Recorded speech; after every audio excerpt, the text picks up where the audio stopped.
Zedekiah was 21 years old when he became king, and he reigned in Jerusalem 11 years.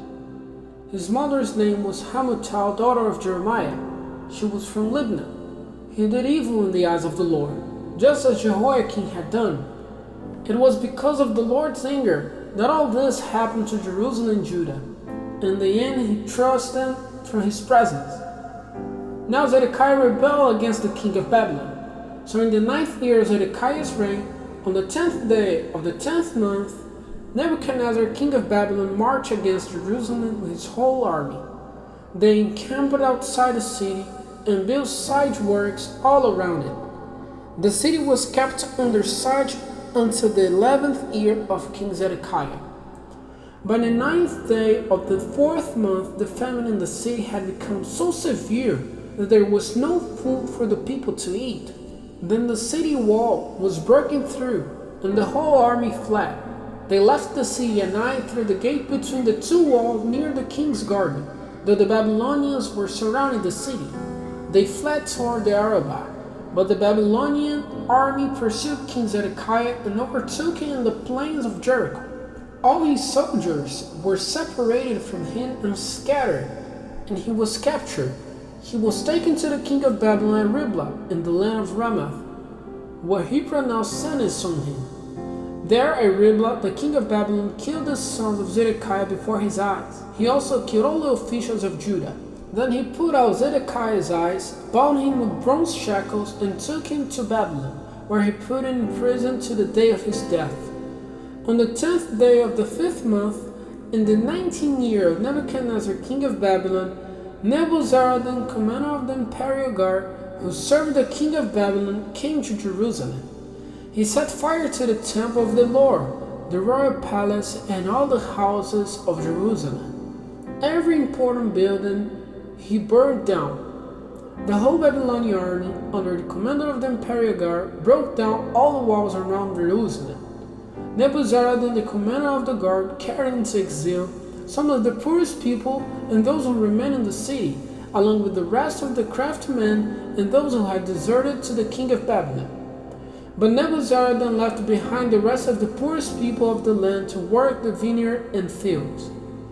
The Babylonians broke up the bronze pillars, the movable stands, and a bronze seat that were at the temple of the Lord, and they carried all the bronze to Babylon. They also took away the pots, shovels, wheat trimmers, sprinkling bowls, dishes, and all the bronze articles used in the temple service.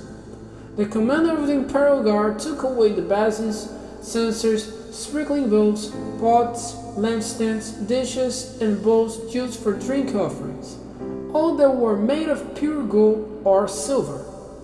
The bronze from the two pillars, the seat, and the 12 bronze booths under it, and the movable stands which King Solomon had made for the temple of the Lord was more than could be weighed.